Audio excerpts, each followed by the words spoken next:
माझी लाडकी बहीण योजना। बऱ्याच लाडक्या बहिणी आहेत की कमेंट करत आहेत की आम्हालाही ऑगस्टचा हप्ता अद्याप जमा झाला नाही। तर लाडक्या बहिणींनो, तुमच्यासाठी महत्त्वपूर्ण अपडेट आहे। आता यामध्ये आपण संपूर्ण माहिती पाहणार आहोत की पडताळणी तुमची पूर्ण झाली आहे का नाही, त्याच्याबद्दल आपण जे बहिणींचे प्रश्न आहेत, त्याच्यानंतर KYC सुरू झाली आहे का, किंवा अंगणवाडी सेविकांकडून कॉल आले आहेत, किंवा कोणते कागदपत्र जमा करायचे आहेत, असे बरेचसे प्रश्न जे लाडक्या बहिणी आपल्याला कमेंट किंवा मेसेज करून विचारत आहे। त्यामुळे लाडक्या बहिणींसाठी हा खास व्हिडिओ आहे। जून जुलैपासून तुमचे हप्ते बंद झाले आहेत, आम्ही काय करायचं आहे ही सगळी माहिती आपण या व्हिडिओच्या माध्यमातून पाहणार आहोत। त्यामुळे शेवटपर्यंत व्हिडिओ बघायचा आहे। आणि अजूनही आपल्याला सबस्क्राईब केलं नसेल तर पहिल्यांदा आपल्या चॅनलला सबस्क्राईब करून घ्यायचं आहे। तर मुख्यमंत्री माझी लाडकी बहीण योजना 14वा हप्ता। बऱ्याच लाडक्या बहिणींना जून जुलै महिन्याचे पैसे मिळाले आहेत, परंतु ऑगस्ट महिन्याचे पैसे अद्यापही जमा झाले नाहीत। तर लाडक्या बहिणींनो, आत्ता तरी असं म्हणजे पैसे पाठवण्याचे सुरू होते, वितरण सुरू होते, परंतु आत्ता लाडक्या बहिणींच्या खात्यामध्ये पैसे येणंच बंद झालेत। म्हणजे 2 ते 3 दिवस हे वितरण सुरू होते, परंतु अद्यापही तुमच्या खात्यामध्ये ऑगस्ट महिन्याचे पैसे आले नसतील तर नक्कीच तुम्हाला अपात्र करण्यात आले असेल असं वाटत आहे। कारण लाडक्या बहिणींची पडताळणी सध्या सुरूच आहेत। म्हणजे पडताळणी बऱ्याच लाडक्या बहिणींची सुरू आहे, बऱ्याच लाडक्या बहिणींची झालेली सुद्धा आहे। बऱ्याच लाडक्या बहिणींनी विनंती अर्जसुद्धा केलेले आहेत। म्हणजे अंगणवाडी सेविकाताईंकडे असू द्या, पंचायत समिती असू द्या, नगरपंचायत असू द्या, किंवा जे काही महिला व बालविकास विभाग असतं तिथे जे काही प्रकल्प अधिकारी असतात त्यांच्याकडे जाऊन हे विनंती अर्ज केलेले आहेत। पण असं सुद्धा लक्षात येत आहे की त्यांना चुकीची माहिती सुद्धा मिळत आहे। की फॉर एक्झाम्पल की काय, आमच्या इथेच एक लाडकी बहीण आहे, त्यांनी एका अधिकाऱ्याला म्हणजे तिथे एक ऑफिसमध्ये जाऊन विचारले की रेशन कार्डमध्ये असं पूर्ण अविवाहित ज्या महिला आहेत, किंवा आम्ही तिघी बहिणी आहोत, तर आम्हाला फक्त एकाच बहिणीचे इथे लाडकी बहीण योजनेचं जे पैसे आहेत ते मिळवायचे आहेत किंवा लाभ ठेवायचा आहे। तर त्यांनी डायरेक्ट काय सांगितलं की रेशन कार्डमधूनच सगळे नावं काढून टाका, एकाच बहिणीचं ठेवा। हे कसं शक्य आहे? कारण रेशन कार्डमधून काढायची काय गरज आहे? कारण रेशन कार्डमध्ये तर म्हणजे बाकीच्या योजनेचा लाभ म्हणा किंवा रेशन कार्ड खूप महत्त्वाचं आहे आणि त्याच्यामध्ये सगळ्या फॅमिली मेंबर्सचं नाव येणं गरजेचं असणार आहे। म्हणून लाडक्या बहिणींना अशा चुकीच्या माहितीला तुम्ही बळी पडू नका, किंवा ह्या योजनेसाठी तुम्ही रेशन कार्डमधून तुमचे नावं काढू नका। दुसरा उपाय आहे म्हणजे विनंती अर्ज आहे। तुम्ही लाडक्या बहिणींमधून जी योजना आहे त्यामधून नाव कमी करा, परंतु जे ऑफिशियल डॉक्युमेंट्स असतात त्यामधून तुमचे नावं कमी करू नका। अजून काय की पडताळणीचं काय, पडताळणी आता बऱ्याच ठिकाणी सुरू आहे किंवा बऱ्याच ठिकाणी झालेली सुद्धा आहे।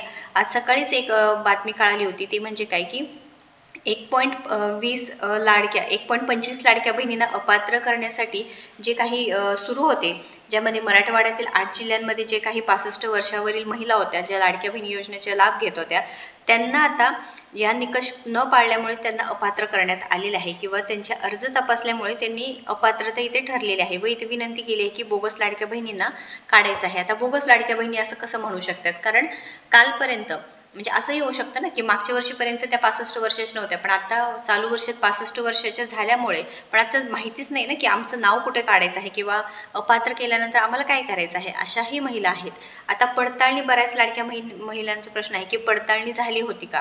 तर आदितीताई तटकरे यांनी काय सांगितलं होतं की महिला व बालविकास मंत्री आपल्या आदितीताई तटकरे यांनी सांगितलं होतं की पडताळणी पूर्ण झाल्यानंतर लाडक्या बहिणींचे पैसे वितरण आहे ते सुरू होणार आहे। मग आता किती दिवस हे पडताळणी सुरू होणार आहे, किती दिवस हा पडताळणी ठेवणार आहे, तर त्यांनी एकतरी ऑफिशियल अनाउन्समेंट करून हे सांगायला पाहिजे की पडताळणी किती दिवस ठेवायची आहे। ट्विट करा किंवा फेसबुकद्वारे सांगा किंवा सोशल मीडियाद्वारे सांगा, कोणते न्यूज चॅनलद्वारे सांगा की पडताळणी इतके दिवस चालू राहणार आहे, 1 महिने, 2 महिने, 15 दिवस। कारण गेल्या 15 दिवसापासून असं सांगण्यात आलं की पडताळणी सुरू आहे, आता ही झाली आहे का? तो जून जुलैपासून लाभ आला, ज्यांना लाभ मिळाला नाही त्यांना कॉल आला होता। आता बऱ्याच लाडक्या बहिणींनी ज्यांनी अर्ज केला आहे त्यांना कॉल आले होते। आता कोणतेही कागदपत्रे जमा करायची गरज नाही। त्यांनी जे सांगितलं की फॉर एक्झाम्पल तुमचं एजचं वगैरे काय प्रॉब्लेम असेल तर तिथे आधार कार्डचं किंवा जे काही रेशन कार्ड असेल असे काही कागदपत्राची झेरॉक्स सांगितलं असेल तर तिथं तुम्ही जमा करायचे आहे। बाकी कोणते कागदपत्र लागणार नाहीत किंवा जमा करायची आवश्यकता नाही। अजूनही काही लाडक्या बहिणींना काय की सध्या KYCची जी काही प्रोसेस आहे सुरू आहे का? सध्या कोणत्याही KYCची प्रोसेस सुरू नाही। सर्व लाडक्या बहिणींना KYC करावं लागणार आहे, पुढे जाऊन KYC सुद्धा करावी लागणार आहे। पण जे ऑफिशियल पोर्टलवरती KYC सुरू आहे म्हणून अपडेट आली होती ऑगस्ट महिन्याच्या सुरुवातीला, पण आता ती अपडेट जेव्हा वेबसाईट रिफ्रेश करा तुम्ही बघू शकता ही कोणतीही अपडेट दिली नाही। त्यामुळे सध्या कोणतीही KYC करण्याची आवश्यकता नसणार नाही।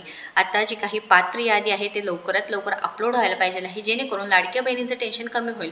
आता बऱ्याच लाडक्या बहिणी की जून जुलै महिन्यापासून पैसे आले नाहीत, मग ते पडताळणी पूर्ण झाल्यानंतर सरकारने 4,500 रुपये म्हणजे जून जुलै ऑगस्टचे 4,500 रुपये किंवा सप्टेंबरमध्ये अजून 1,500 मिक्स करा म्हणजे 6,000 रुपये ॲड केल्यानंतर 6,000 रुपये तुम्ही विचार करा सरकारला शक्य आहे का देणं. त्यामुळे सरकारने हे स्पष्ट करायला पाहिजे आहे की लाडक्या बहिणींना जे अपात्र करण्यात आले आहे त्यांची यादी वेगळी काढावी, जे पात्र झाले आहेत त्यांना क्लेरिफिकेशन मिळायला पाहिजे आहे की आम्ही पात्र आहोत व इथे लाडक्या बहिणी रेडी आहेत की त्यांचे कागदपत्र असू द्या सर्व दाखवायला, पण तिथे त्यांना सहकार्य करायलाच कोणी नाही. त्यामुळे नक्कीच तुम्ही काय करायचं हे जास्तीत जास्त कमेंट करा की तुम्हाला काय वाटतं की लाडक्या बहिणींची जी पडताळणी प्रक्रिया आहे ते बरोबर चालू आहे का नाही, किंवा तुमच्यापर्यंत पोहोचत आहेत का नाही, तुमच्यापर्यंत लाभ पोहोचत आहे का, किंवा अंगणवाडी सेविका तुमच्या गावातले असतील त्यांच्यापर्यंत ही माहिती पोहोचते का, हे सर्व तुम्ही कमेंट करायचे आहे. सरकारपर्यंत ही माहिती पोहोचवायची आहे व या व्हिडिओला जास्तीत जास्त शेअर करा जेणेकरून लाडक्या बहिणींना सगळ्या जे काही गैरसमज असतील समज असतील ते पूर्णपणे त्याची माहिती मिळणार आहे. अजूनही तुमचे काही प्रश्न असतील तर नक्कीच कमेंट करायचं आहे आणि अशाच महत्त्वपूर्ण माहितीसाठी आपल्याला सबस्क्राईब करायला विसरू नका. धन्यवाद.